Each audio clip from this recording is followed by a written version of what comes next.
Manx Radio's Update with Beth Espy.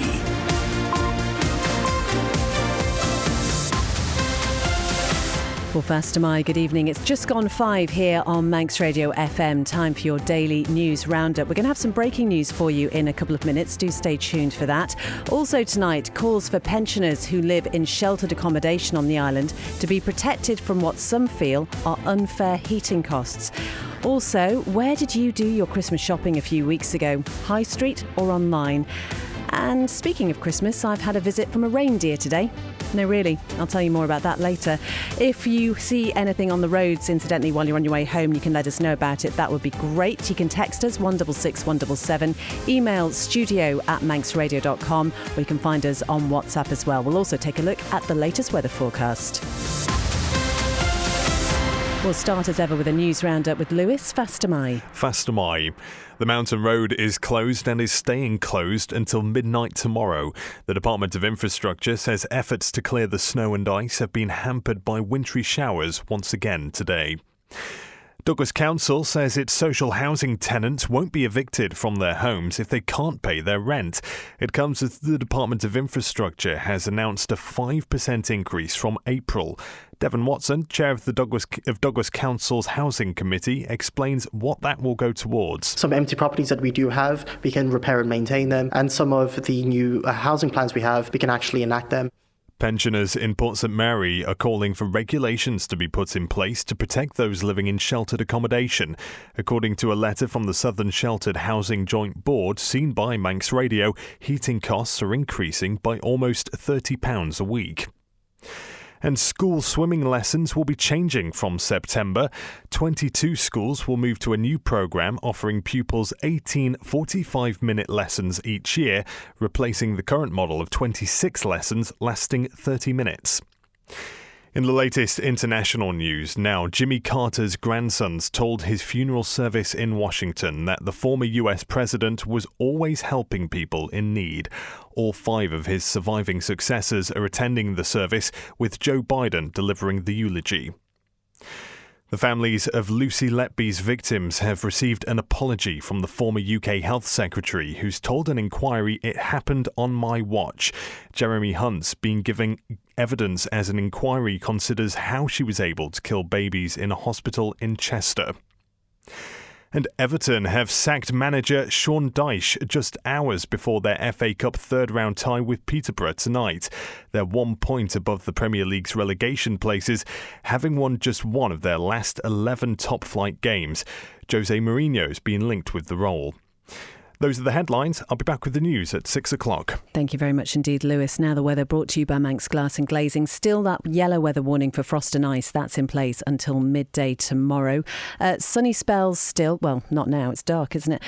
There were sunny spells though this afternoon. Still a risk of a few wintry showers earlier. That was mainly until mid-afternoon.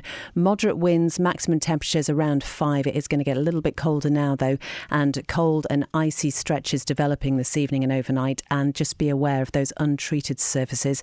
Minimum overnight temperatures will be around -2.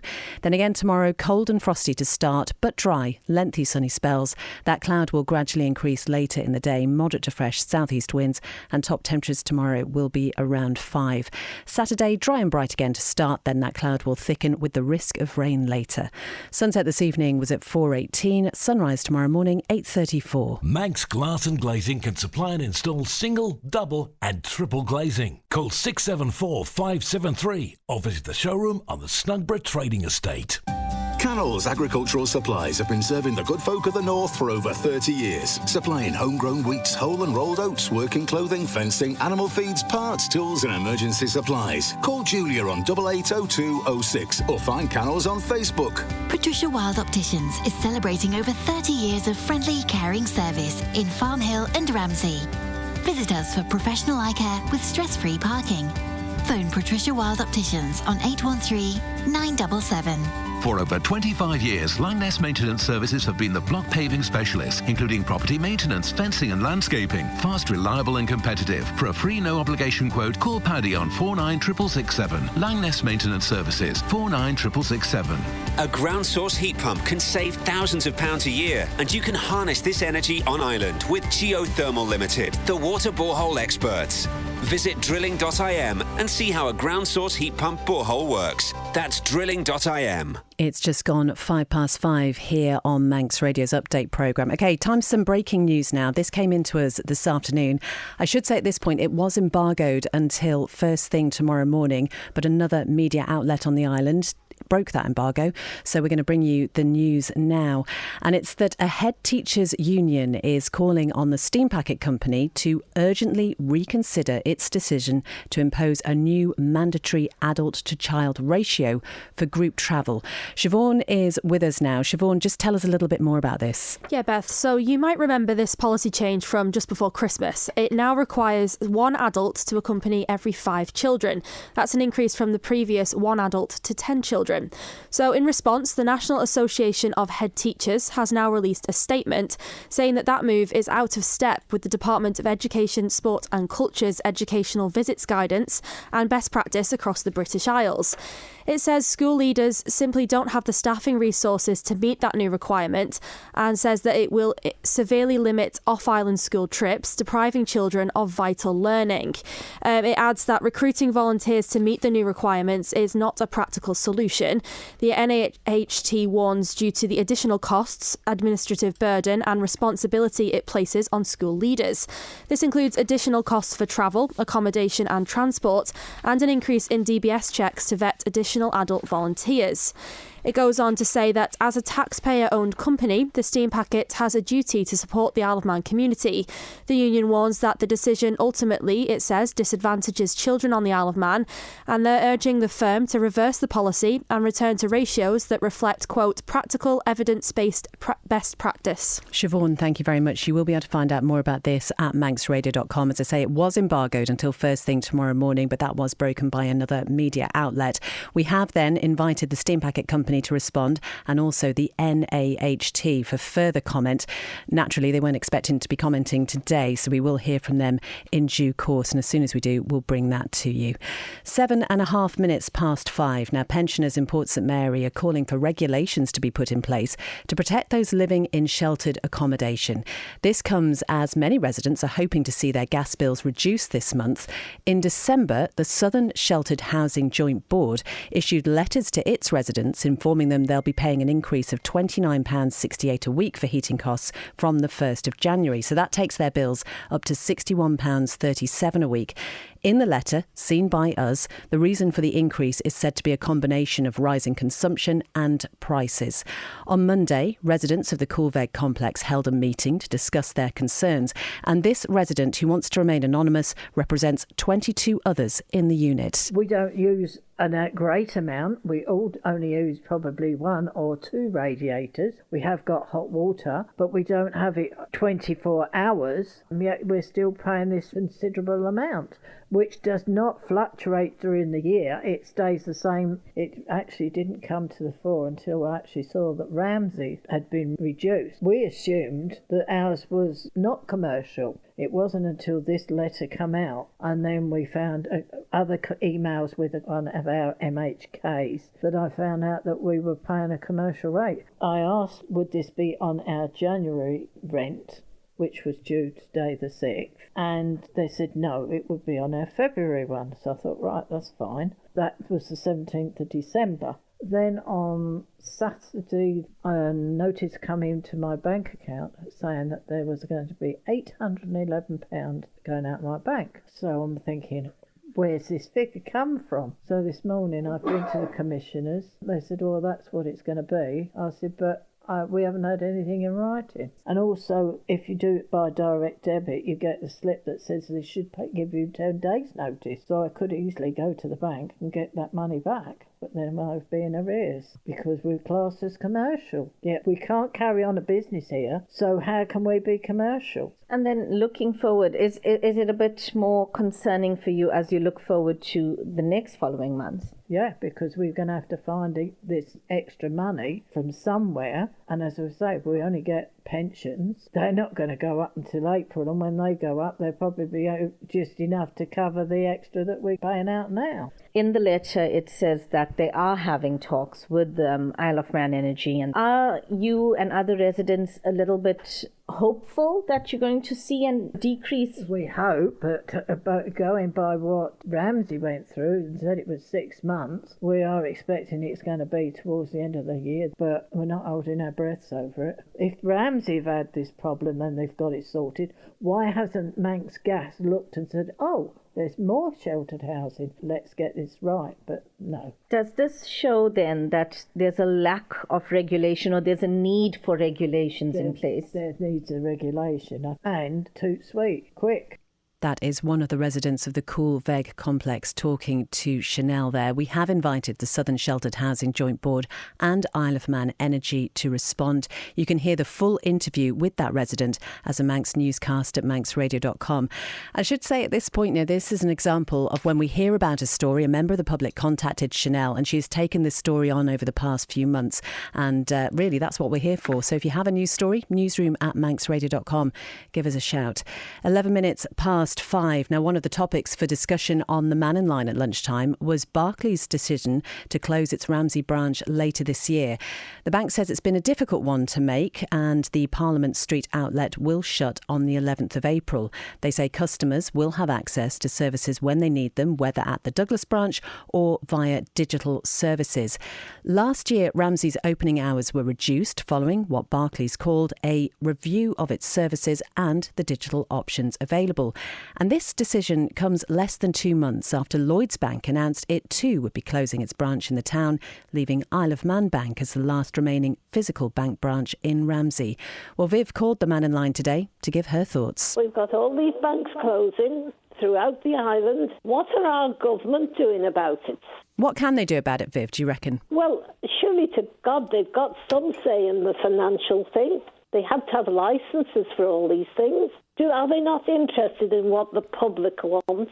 Election in a year's time, they'd better start remembering. Viv, I guess, when we certainly talk about Barclays, they say that they have done a review of their services and all of the options that are available digitally. So I guess if a bank or a business makes... But not everybody wants to be digitally. I'm being quite honest. There's an awful lot of people that don't want to. I know where I live here, there are people that want to go into the bank to get their cash or put money in, but they can't do it now because the banks are all closing. And I think it's disgusting. We live on an island, we pay our dues, so therefore, why can we not have what we want? The Isle of Man Bank isn't even Manx any longer. That's run from Jersey or Guernsey. It is a tricky one though, Viv, isn't it? Because I think at the end of the day, these are businesses, if we're talking about banks as a business, and they review their operations, and there's only so much say, I would suggest, that government can have in forcing them to stay open. Well, why don't they try supporting them to have what you've just been talking about as little hubs or an odd day in the week or something? But they are just completely silent. So where do they invest all their money? Off the island, far away. But something should be done for the Isle of Man. Never mind what the government wants. Sorry, I'm very annoyed about all these things. That's all right, Viv. That's what we're here for. But yeah, we hear what you're saying. And lots of people seem to think this idea of having these hubs would be a good idea. Didn't Onken used to have a hub at one time? They shared with somebody else. I don't know off the top of my head. I'd have to look into that. I can remember something about it. But Lloyds Bank in Ramsey, which I deal in, and it's a case of... you usually got to wait when you go in because there's so many people in. And they say they're not getting the business. It's absolute rubbish. That was Viv on the Mannin Line at lunchtime. We're going to talk about this more on breakfast tomorrow morning. We've been speaking to a Ramsey commissioner who has some thoughts on it as well. But as ever, your thoughts welcome too. Actually, it was a little bit better than what we thought it might be. Maybe our disruptions weren't quite as bad on the Isle of Man. That can affect things sometimes with the poor weather conditions. That's kind of been out there. But generally, Christmas was good for trade. We haven't got all the statistics through yet, of course, and some retail kind of information does lag sometimes. But generally, it felt quite busy out there. It kind of there was a good atmosphere out there. I know the Christmas light switch on was rammed as usual, wasn't it? And certainly a lot of businesses, I think, have put a lot of effort into marketing themselves and getting geared up for Christmas. So if we look at even just recently, we've had the likes of the Paramount City who've invested. You've had Lucky's along the promenade. There's been a lot of kind of new investments, if you like. That's all there to hopefully enhance the experience of our local, our local population. It is a difficult time as we go into January now. There is a peak with the Christmas, but we are running with the visit agency the Manx Menu, which was all about supporting local produce and getting that into the shops and trying to drag people out during the winter nights on a bit of an excitement about something they wouldn't normally have in terms of and it was highly successful last year, and we really want to try and push on that to try and show people that there's a reason to go out in the winter and they're going to get something that they don't usually do. And it's great that filters down into our local produce at the same time in terms of they see that uplift of those products, and I know that a lot of restaurants have taken on more Manx produce as a result of doing that. So I think that we have to have these sort of things built into the year to try and attract, and I know the visit agency, even though it is hard to try and attract visitors to that, but there are foodies that will go out for a unique situation, so we need to try and articulate that. But that's where we work with the businesses to understand what works and what could be guided for them, but that's where we're focusing on is that demand-led perspective. It's difficult for us to run across different businesses, and government doesn't necessarily know the answers to some of the questions that businesses are facing. But if we can try and make the atmosphere and the working climate as best we can, I think that's where I think the department itself and the visit and business agency really want to focus. That's where our boards want to focus on, is absolutely trying to maximise that spend. That was Tim Cowsill and Steve Pickett from Business Isle of Man talking about the Christmas shopping period and how the high street was compared to online. Manx Radio Travel, driven by Quayside Tyres and Service Centre. So we've heard that the trip out west this evening might be a little bit slower, certainly at this time. People just taking it easy on the roads, which is great, but just be aware it might take you a little bit longer. The mountain road is shut as well, so that does make things a little bit more slow than it normally would be. All okay looking down at the airport, and then the steam packet, the Manxman left Heysham just after 2 p.m, expected into Douglas at 6 and heading out again at 7:45. Quayside Tyres and Service Centre with 1 year's free engine warranty from Castrol. Get more with Quayside. It is 17 minutes past 5. Now, on Man in Line at the start of the week, we had a call from Wilf who'd spotted a white bird over Derby, which definitely wasn't a seagull, but he was really struggling to identify it. Well, within minutes, the mystery was solved. She's a leucistic hen harrier, and we've since posted some photographs of her taken by Peter Christian on our Facebook page. They're phenomenal. Go and have a look if you can. And I was contacted by Head of Conservation and Land at the Manx Wildlife Trust, David Bellamy, this morning, and he wrote an article about this particular bird back in September 2023. This is the article read for us by Lewis. It's not every day I see something that I'll remember for the rest of my life. My sister and niece are over on holiday, and during an amble along the coast, we witness what will perhaps be the greatest ornithological sighting I will ever make from home: a ghostly, all-white hen harrier. To see any hen harrier is a sight to behold, even here on the Isle of Man, where we boast some 38 pairs. Surely the highest breeding density across all of Britain and Ireland. On a summer walk in the Manx Hills, I would be amazed not to see one, but down along the rocky coast by our home, I rarely see them. To be precise, being among the peculiar type who keeps notes of such things, I have only seen a hen harrier from home 3 times before, despite them breeding only a stone's throw away. All 3 of us saw the leucistic, unpigmented bird. A reassuring fact when you can't quite believe your eyes. It flew slowly along the cliffs in deadly, unnerving silence. Where were the crowds with their long lenses? Aghast, we enjoyed this private yet all too brief encounter until the bird flew out of view over Laxey, a village of some 1,800 residents, of whom I bet not a single one noticed. How can something so conspicuous be so rarely reported on such a small island? I've counted hundreds of hen harriers coming into roost at nightfall over many a dreary winter's day, a 2-hour-long task that makes you question your sanity. Earlier this summer, after induction into the ornithological inner sanctum, I spent many late evenings monitoring their nests on the Manx Hills, an area that BirdLife International has deemed to be of global significance for this species. Yet despite this, I had never seen a leucistic one. Gratified, we continued our bimble almost as if the moment had never happened. My young niece lives in Yorkshire, so regrettably, this was her first hen harrier sighting. She should see them breeding on the moors up behind her house, but it lies empty, largely due to the existence of driven grouse moors. These harriers are Britain's most persecuted raptor. Thankfully, here on our little island, they find refuge among our serene heather-clad hills, far from the danger of the moors that are just discernible across the sea on a summer's day. Lewis reading that article written by David Bellamy back in September 2023 for The Guardian.